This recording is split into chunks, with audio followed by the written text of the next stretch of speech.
नमस्कार। हमारा देश और पूरा विश्व आज कोविड-19 की चुनौती का सामना कर रहा है। कोविड-19 अभी खत्म नहीं हुआ है। ऐसे में हमारा फर्ज है कि हम सतर्क रहें। इसलिए जब तक दवाई नहीं तब तक कोई ढिलाई नहीं। कोरोना से बचाव के लिए जरूरी है नियमित रूप से हाथ धोना, मास्क पहनना और आपस में उचित दूरी बनाए रखना। याद रखिए, 2 गज दूरी मास्क है जरूरी। खांसी, बुखार या सांस लेने में कठिनाई होने पर हेल्पलाइन नंबर 1075 पर संपर्क करें। Good morning children, this is Vaishali Dubey from district Chhindwara. Students, आज का हमारा विषय नोट मेकिंग और समरी राइटिंग का है।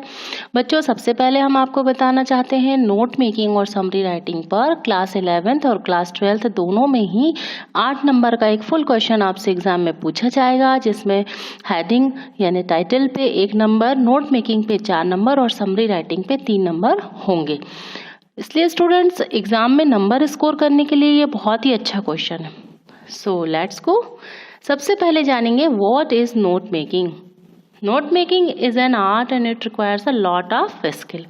ये कला होती है, इसके लिए बहुत सारे कौशल की जरूरत होती है। Notes present big chunks of knowledge in a neat and brief form. इसमें बहुत सारे ज्ञान को हम बहुत शुद्ध और संक्षिप्त रूप में प्रस्तुत करते हैं।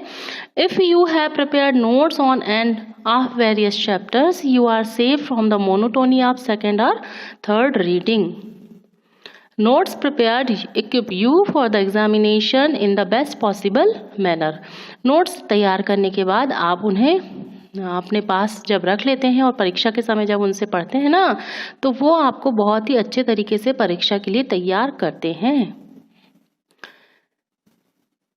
Note making means penning down important and useful hints for ready reference. यही इसकी डेफिनेशन होती है। नोट मेकिंग का मतलब होता है जो उपयोगी इम्पोर्टेंट और जो यानी मुख्य और यूजफुल यानी जो उपयोगी बिंदु होते हैं ना, किसी भी कंटेंट से रिलेटेड जो आपकी पढ़ाई से संबंधित होते हैं, उन्हें लिख लेना अपने हाथों से और उनको जिस रेफरेंस में दिए गए हैं और उनको तैयार कर लेना। Notes are guiding device and you can pen them down in your own language to be easily followed and understood. बच्चों, जब आप नोट्स तैयार कर लेते हैं तो ये गाइडिंग डिवाइस हो जाता है आपके लिए।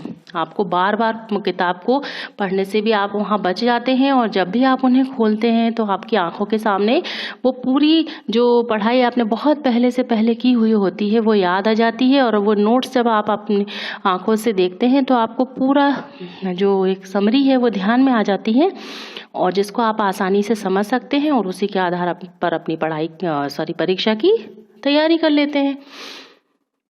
Characteristics of good notes. एक अच्छे नोट्स कैसे होते हैं, ये गुणधर्म देखेंगे। They are brief and to the point. Notes जब भी हम बनाएं वो बहुत संक्षिप्त बनना चाहिए और बिंदुवार बनना चाहिए। They contain only the relevant facts. उसमें संगत तथ्य शामिल होते हैं। एक अच्छे नोट्स में ना जो भी उसका कंटेंट है वो रिलेवेंट होना चाहिए, मतलब उसमें जो उससे रिलेटेड बात है वही हो, कोई दूसरी बात उसमें ना हो। सुपरफ्लूअस मटेरियल यानी अधिक से ज़्यादा भी चीज़ें उसमें आपको नहीं डालनी है। Words and phrases are employed. Full sentences are not needed. Grammar and style are not bothered. इसमें शब्द और वाक्यांशों का प्रयोग किया जाता है। बच्चों, पूरे सेंटेंस नोट मेकिंग में नहीं लिखे जाते। साथ में इसमें व्याकरण की और शैली की भी परवाह नहीं की जाती। एक अच्छे नोट्स में information is logically presented under relevant headings and सब हेडिंग्स। जो सूचना होती है नोट्स में जो भी कंटेंट तैयार करते हैं वे तर्क संगत लॉजिकली में तर्क संगत तरीके से प्रस्तुत किया जाता है। जो भी उससे संबंधित हेडिंग और सब हेडिंग्स होती हैं यानी जो उसके शीर्षक और मुख्य शीर्षक होते हैं उसी से संगत तथ्यों को लॉजिकली यानी तर्क संगत रूप से प्रस्तुत किया जाता है। अब किसी पैसेज की जो नोट्स बनाए जाते हैं उस पैसेज के नोट्स को जो उसके डिवीज़न है कुछ इस तरीके से किया जाता है। Your note should like file this. These notes may be numbered as 1, 2, 3 और ABC। मीन्स नोट्स को बनाते समय पैसेज को जब नोट्स में कन्वर्ट किया जाता है तो उन्हें नंबरिंग करके हम लिख सकते हैं, या उसमें अल्फ़ाबेटिकली उसकी हेडिंग और सब हेडिंग को लिख करके उन्हें प्रेजेंट किया जाता है नोट्स में।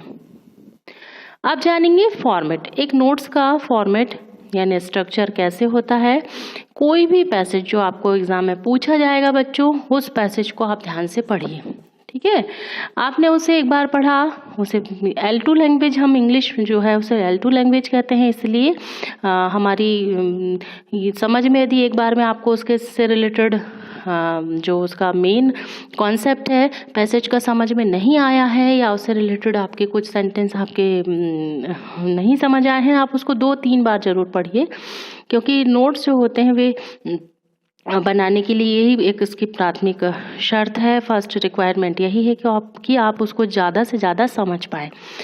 जब आप सेकंड थर्ड रीडिंग करते हैं तो कहीं ना कहीं आपको उससे रिलेटेड बहुत सारे ऐसे वर्ड्स होते हैं, सेंटेंस होते हैं जो आपको समझ में आ जाते हैं, आप उसका अर्थ तो निकाल ही पाते हैं एटलीस्ट। बस आपने जब समझ गए कि इसमें किस विषय में ही बात समझाई गई है, जो भी टॉपिक उसमें आपको निकल कर आया है वही टॉपिक उसकी हेडिंग होगी या टाइटल होगा। उसके बाद में पैसेज को आप 3 मेन पार्ट में डिवाइड कर लीजिए, डिवीज़न कर लीजिए उसका। मान लीजिए आपका पैसेज जो है वह 15 से 20 लाइन में आपको पूछा गया है एग्ज़ाम में, तो आप उसके 3 मेन पार्ट डिवाइड कर लिए। शुरू की जितनी भी लाइनें आपकी, जैसे फर्स्ट पार्ट आपका 6-7 लाइन का है, फिर सेकंड पार्ट आपका 5-6 लाइनों का हुआ, फिर थर्ड पार्ट, या पैराग्राफ वाइज आप उसको डिवाइड कर लीजिए, या आप खुद उसको पढ़ के यदि आप समझ गए हैं अच्छे से तो ये जान लीजिए कि कहाँ तक किसी एक पर्टिकुलर बात को उस नोट्स में एक ही बात को समझाई गई है, तो वह सब फर्स्ट सब हेडिंग और उसके पॉइंट वहाँ पर लिखेंगे। सेकंड पैराग्राफ में उसी से रिलेटेड कुछ थोड़ी सी डिफरेंट चीज़, फिर थर्ड पैराग्राफ में ही उसी नोट्स से पैसेज से रिलेटेड कुछ और एक्स्ट्रा चीज़ समझाई गई। तो अंतर जहाँ जहाँ आप डिवीज़न देखें कुछ, वही वहाँ से आपको उसके सब हेडिंग्स को लिखना है, या उसी से सब हेडिंग को डिवाइड करके और फिर उसके पॉइंट्स को खोजना है। जब आपने टाइटल पता कर लिया, मान लीजिए एक पैसेज था जिसमें फॉरेस्ट पर ही सारी बातें लिखी थी, उसमें फॉरेस्ट से होने वाले पहले फॉरेस्ट की डेफिनेशन समझाई गई थी, फॉरेस्ट के क्या लाभ हैं, एडवांटेजेस बताए गए थे, यदि फॉरेस्ट नहीं होंगे तो उसके डिसएडवांटेजेस वर्ल्ड में क्या होंगे वो बताया गया। तो इस तरीके से इतना तो हमें समझ में आ गया ना कि जो पैसेज है वो पर्टिकुलर फॉरेस्ट पर बेस्ड है, या जंगल पर ही इसमें पैसेज में बात बताई गई है, उसके लाभ, उससे होने वाले उसके नहीं होने से होने वाले नुकसान को बताया गया है। तो वो हम उसको समझ गए, तो वही हमारी सब हेडिंग के पॉइंट्स हो सकते हैं। हमने फॉर्मेट में सबसे पहले ऊपर की तरफ पैसेज का टाइटल लिखना होगा। टाइटल हमने आपको बताया है कि आप समझ ही गए होंगे, जैसे फॉरेस्ट है तो आपका टाइटल हुआ फॉरेस्ट।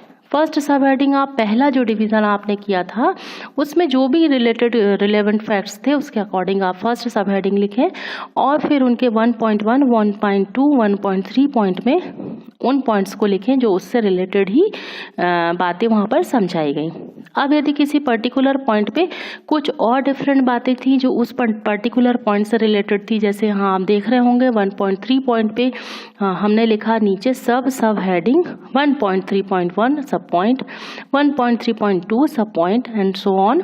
तो इस तरीके से इसका मतलब यह हुआ कि एक पर्टिकुलर पॉइंट कोई भी हो सकता है, वह 1.3 ही नहीं, पैसेज में एक पर्टिकुलर पॉइंट पे कहीं पर भी ये स्थिति बन सकती है जो उससे रिलेटेड उसमें और कुछ गहरी बात बताई गई है, उसमें कुछ और ऐसी चीज़ है जो इसमें इंक्लूड करना है, तो उसको और सब पॉइंट की हेडिंग में हम लिख सकते हैं पॉइंट वाइज करके। इसी प्रकार आगे आपने 2 सब हेडिंग और बनानी है। सेकंड सब हेडिंग में जो पॉइंट आएंगे 2.1, 2.2, थर्ड सब हेडिंग आप लास्ट की जो लाइन डिस्ट्रीब्यूट किए थे आपने, तीसरा हिस्सा जो पैसेज का था उसे थर्ड सब हेडिंग फाइंड आउट करेंगे, और फिर उससे रिलेटेड पॉइंट्स को 3.1, 3.2 करके आप लिखेंगे। ये एग्जैक्ट फॉर्मेट होता है किसी नोट्स को प्रिपेयर करने का। बेटा नोट्स को बनाते समय हमेशा एब्रिविएशन का यूज़ किया जाता है और साथ ही साथ सिम्बॉल्स यानी संकेतों का प्रयोग किया जाता है। हम देखेंगे कि कैसे वर्ड्स को एब्रिविएट किया जाता है, संकेतों का कैसे प्रयोग करते हैं। फर्स्ट इसका जो टाइप बताया गया है, कैपिटलाइज इनिशियल लेटर्स। जब किसी बड़े शब्दों को यदि हमको नोट्स में लिखना है तो पूरी स्पेलिंग लिखने की ज़रूरत नहीं होती। उनके जो फर्स्ट लेटर्स होते हैं, इनिशियल यानी पहला लेटर जो भी होता है, उनको कैपिटलाइज कर दें, बीच में डॉट लगा दें, तो वो शॉर्ट हो गया, एब्रिविएट हो गया। For example P.M for prime minister, यानी प्राइम मिनिस्टर शब्द लिखा है तो उसे पूरा लिखने की जरूरत नहीं है। आप प्राइम से P और मिनिस्टर से M ले लें और P.M लिख लें। इसी प्रकार नीचे देख रहे हैं आप B.B.C for British broadcasting corporation, L.I.C for Life Insurance Corporation of India, A.I.R for All India Radio and so on। ये एक तरीका होता है शब्दों को छोटे करने का। सेकेंड यहाँ पर तो टाइप जो बताया गया है, the first few letters of a words and the last ones, S is added if the word is in plural are taken to frame abbreviations। देखें कैसे कुछ शब्दों को लेकर बनाया जाता है। फॉर एग्जाम्पल, आपकी कोई पैसेज में सब्जेक्ट वर्ड आया, आप उसे सिर्फ SUV लिख दें। डिवीज़न आया, DIVS लिख दें, मतलब आपने शुरू के 2-3 अक्षर लिए, आखिरी एक और S ले लिया। अगस्त लिखा, आप AUG लिख दें। और लिखा HR, एडवर्टीजमेंट वर्ड लिखा, आप उसमें शुरू के ADV एंड लास्ट का T लिख दें। डिपार्टमेंट लिखा, DEPT। Question only Q, specially ESP, miscellaneous MISC, year YR, objective OBJ, positive POSS, answer for A for answer, मतलब आंसर यदि कोई शब्द आया आपको लिखने के लिए तो आप A अकेला लिख दें। इससे शब्द छोटे हो गए और समझ में भी आ जाएंगे कि ये इन शब्दों को छोटा करके ये छोटे रूप प्रयोग किए गए हैं। स्टैंडर्ड एब्रिविएशंस सिंबल्स, कुछ संकेत बेटा यहाँ दिए गए हैं, इन्हें ध्यान दीजिए। मान लीजिए दैट इज लिखना है, आप उसमें I.E लिख सकते हैं, ये इसका सिंबल होता है। फॉर एग्जाम्पल लिखना है E.G, ग्रेटर देन लिखना है, ये साइन लगाएं। लेस देन लिखना है, इस साइन का यूज़ करें। पॉजिटिव लिखना है, प्लस का साइन लगा के VE।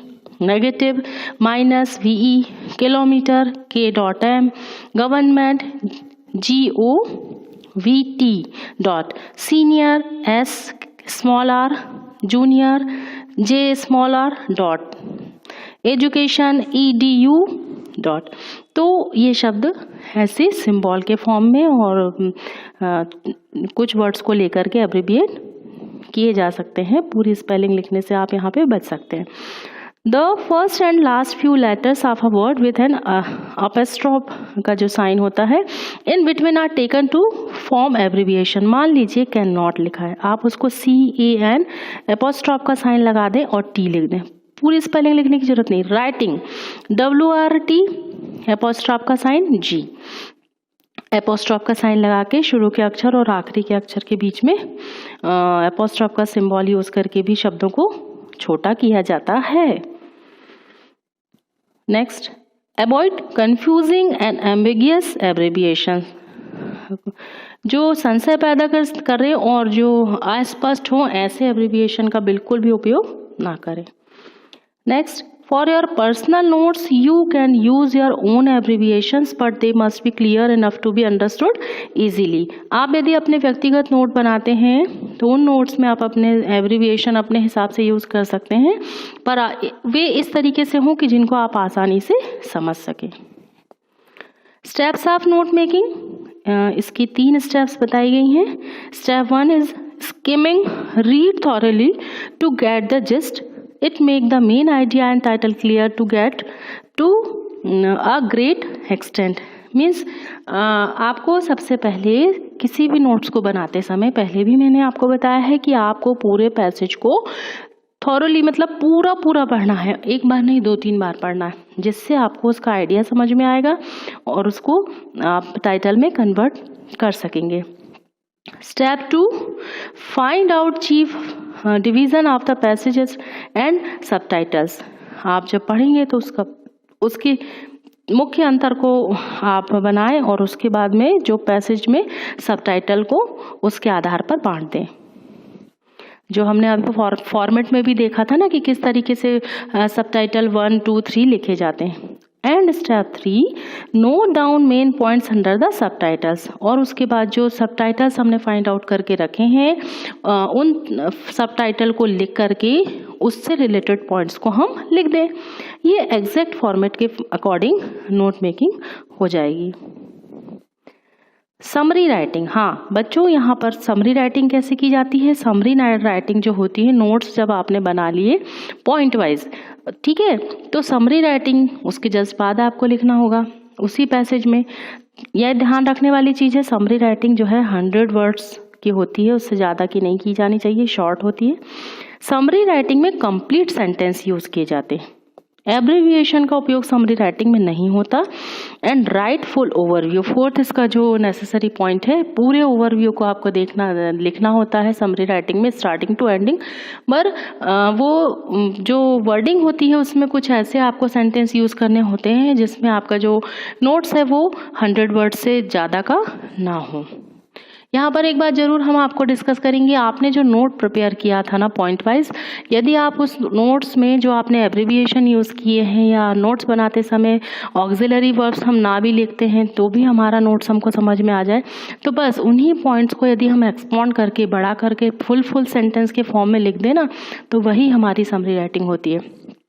हम एग्जाम्पल के थ्रू जानेंगे। देखिए आपको एक क्वेश्चन यहाँ पर दिया हुआ है। At the end of the Second World War, Japan was defeated. Her economy was in ruins. Until 1952, she was occupied by Allied troops, mostly American, for the first 3 years. The Americans aimed at making sure that Japan could never start a war. She was forbidden from having armed forces and was given a democratic constitution. Americans did not at this stage seem concerned about restoring the Japanese economy. They felt a strong need for an ally in Southeast Asia and began to encourage Japanese economic recovery from 1950. Industry developed rapidly and by 1953 production had reached a high level. American occupying forces were almost withdrawn in April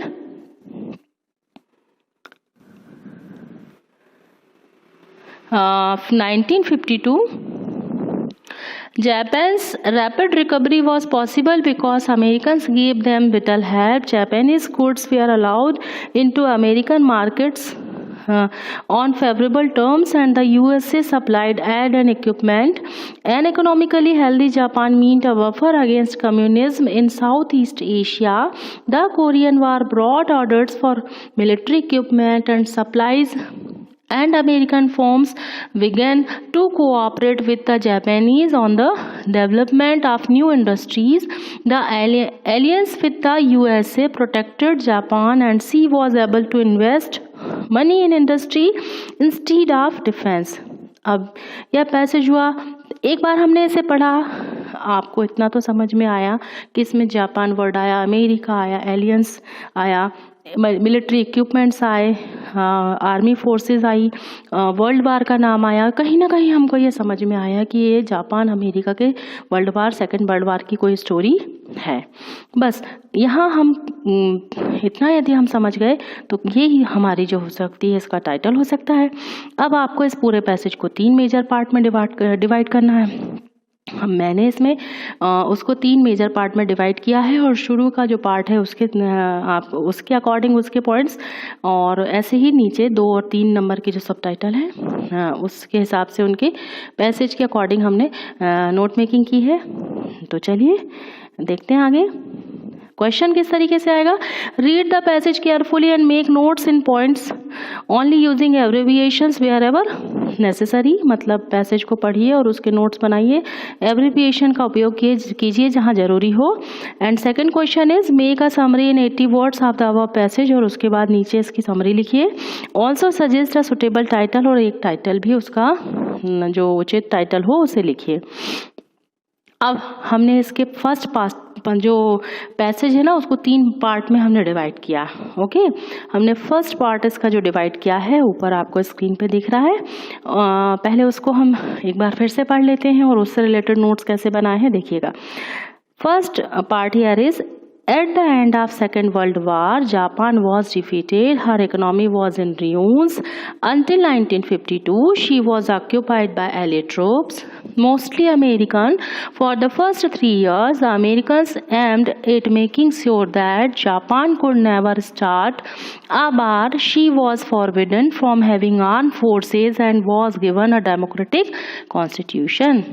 Students, हमें समझ में आया कि जो passage है वो passage particular second world war के बाद में जापान की कंडीशन पे है। जापान वॉज डिफीटेड, आप देख रहे हैं ना, फर्स्ट लाइन में ही कहीं ना कहीं हमको इसका जो टाइटल होता है ना वो मिल सकता है। तो हमने यहाँ पर जो टाइटल लिखा है जिएंट स्ट्राइड्स इन जापान्स इकोनॉमी आफ्टर 1945, और इसका हमने दूसरा टाइटल लिखा Japan after world war second, यानी जापान द्वितीय विश्व युद्ध के बाद, या जापान की जो आश्चर्यजनक वृद्धि कहना चाहिए उसकी जो इकोनॉमी यानी अर्थव्यवस्था की 1945 के बाद में। तो ये हमारा टाइटल हुआ। अब ऊपर जितना भी हमने पोर्शन पर फर्स्ट पार्ट का इसमें पढ़ा उससे हमने फर्स्ट सब टाइटल में देखिए क्या लिखा। फर्स्ट नंबर पे देखिए आप लिखा है Japan's disasters defeat in world war second, मतलब जापान की डिसास्टर्स मतलब जापान की विनाशकारी हार द्वितीय विश्व युद्ध में। ये हमारा फर्स्ट सबटाइटल हुआ ऊपर के पैसेज से। अब इसके हमने 1.1 पे जो उसकी वर्ल्ड वॉर सेकेंड के बाद उस जापान में जो हार हुई उससे उसका नुकसान क्या हुआ, इकोनॉमी इन रियून्स, आप देख रहे हैं शी वॉज है ना, हर इकोनॉमी वॉज इन रियून्स लिखा है ना। नंबर 2 पे हमने लिखा फैक्ट्रीज, 1.2 पॉइंट पे लिखा factories and houses destroyed in bombing, ये पॉइंट भी इसमें फिट है। 1.3 में हमने लिखा आर्म फोर्सेस क्रस्ट, मतलब जो सेना थी वो पूर्ण रूप से तहस नहस थी। अमेरिका 1.4 पॉइंट पे लिखा अमेरिका फोर्स्ड जापान, अमेरिका ने जापान को फोर्स किया। 1.4.1 पे ये सब पॉइंट है बेटा 1.4 के, क्या फोर्स किया यानी जापान को अमेरिका ने क्या कंडीशंस लगाई, not to maintain an army, आप देख रहे हैं नीचे इसमें लिखा है ना, she was forbidden from having arm forces and was given a democratic constitution. यहाँ से हमने अमेरिका ने जो इसमें फोर्स किया था वो लिखा, not to maintain an army, and 1.4.2 में लिखा हमने to have a democratic constitution. पूरा ना लिख के CONST कॉन्स्ट लिख दिया, मतलब ये कॉन्स्टिट्यूशन का एब्रीविएशन फॉर्म यहाँ पर हमने यूज किया। ठीक है, अब हम इसका सेकेंड पैराग्राफ हमने जो इस पैसेज में बांटा था, सेकेंड वाला हिस्सा इसको पढ़ेंगे। Americans did not at this stage seem concern about restoring the Japanese economy, then they felt a strong need for an ally in South East Asia and began to encourage Japanese economy recovery from 1950 industry developed rapidly and by 1953 production and had reached a high level. American occupying forces were almost withdrawn in April 1952. Japan's rapid recovery was possible because Americans gave them vital help. Japanese goods were allowed into American markets on favorable terms and the USA supplied aid and equipment. अब हमने इससे कैसे second सब title लिखे हैं देखिए। हमने देखा अमेरिका यहाँ चेंज हुआ है, किस कारण से अमेरिका चेंज हुआ, कोल्ड वार की वजह से। हम थोड़ी सी अपनी बुद्धि भी लगाएंगे कि इसका यहाँ अमेरिका चेंज क्यों हुआ, वहाँ शीत युद्ध शुरू हुआ, कोल्ड वार की वजह से अमेरिका चेंज हुआ, उसने cold war change American attitude, second subtitle find out हुआ। इसके बाद में उसका चेंज जो है एटीट्यूड चेंज हुआ उसमें उन्होंने क्या किया। 2.1 में हमने देखा नीडेड एन अलाय इन South East Asia. Okay, south East Asia को SOUTH आप पूरी स्पेलिंग ना लिख के S.E लिख दिया, ये एब्रिविएशन हो गया। सेकंड 2.2 में हमने लिखा एनकरेज्ड जैप, डॉट लगाया, पूरा जापान ना लिख के इसको एब्रिविएट किया, छोटा करा। इकोनॉमी को भी पूरा ना लिख के ECON, रिकवरी बाय, कैसे जापान को एनकरेजमेंट मिली अमेरिका के थ्रू, उसने कैसे रिकवर किया। 2.2.1 में 2.2 के ही सब पॉइंट्स को हम लिखेंगे। विथड्रॉइंग अमेरिकन फोर्स, मतलब अमेरिकन फोर्स क्या हो गई, वहाँ से हटा ली गई। 2.2 में giving favourable terms to Jap goods in USA, ये पॉइंट्स भी हमने देखे थे, ये दोनों पॉइंट्स हमने देखे थे कि अमेरिकन फोर्स वहाँ से हटी। इसके बाद में जापान को जो है अपने टर्म्स और कंडीशन में जापान के जो सामान थे उनको USA में सेलिंग की परमिशन भी मिल गई। 2.2.3 में सप्लाइंग एड्स एंड इक्विप, और अमेरिका ने उनको सहायता और सैन्य सामग्री भी प्रदान की जापान को। एड्स यानी होती सहायता, एंड इक्विप मीन्स इक्विपमेंट का ये शॉर्ट फॉर्म हुआ सैन्य सामग्री। लास्ट इसका जो पॉइंट है उसमें हम देखेंगे N economically healthy Japan meant a buffer against communism in South East Asia. The Korean war brought orders for military equipment and supplies, and American firms began to cooperate with the Japanese on the development of new industry. The alliance with the USA protected Japan, and she was able to invest money in industry instead of defense. इसके आधार पे हमने जो इसको third सब heading लिखी, Japan a buffer state against communism. हमने अभी इसमें सबसे पहली लाइन में यही लाइन पढ़ी थी कि जापान जो था कम्युनिज्म यानी साम्यवाद के खिलाफ जो है एक बफर स्टेट में आ चुका था। कोरियन जो युद्ध था उसने हेल्प किया। 3.1 इसका पॉइंट हमारा बना।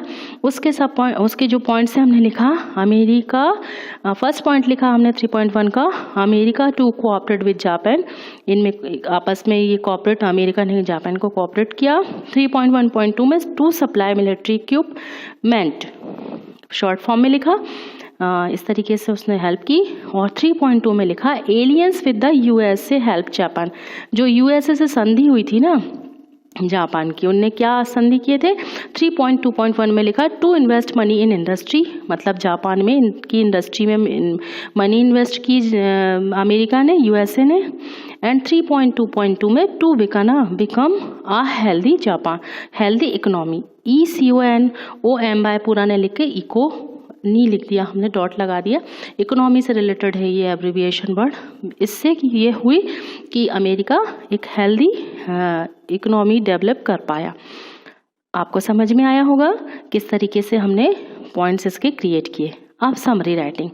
बेटा समरी में मैंने आपको पहले भी बताया, अभी भी बता रही हूँ कि जो पॉइंट्स आपने अभी इसके पहले नोट मेकिंग में लिखे थे, बस उन पूरे पॉइंट्स को एब्रिविएशन हटा करके यदि आप उसमें जो ऑक्सिलरी वर्ब्स के साथ सेंटेंस लिखे थे पैसेज में फुल लिख देते हैं पूरा, तो आपकी समरी राइटिंग हो जाती है, क्योंकि उतना लिखने पर फुल ओवरव्यू आपका आ जाएगा। हाँ, उसमें और आपकी कोई चीज़ ऐसी है जो इसको नहीं लिखना है तो आप उसे उस सेंटेंस को हटा सकते हैं। देखिए मैंने यहाँ क्या लिखा है, the second world war was left Japanese economy in ruins. Factories and houses were destroyed in bombing. Japan was banned to keep a regular army and forced to have a democratic constitution. आपने देखा था ना, यहाँ तक जो है ये first passage में ये बातें लिखी थी। However, the Cold War changed the American attitude. America needed a faithful ally in Southeast Asia. It provided protective umbrella to Japan and helped it in recovering its economy. The Korean War brought them together. This alliance helped Japan to invest money in industry instead of defense. Its economy become healthy and vibrant. और इससे Japan की economy क्या हो गई, स्वस्थ हो गई।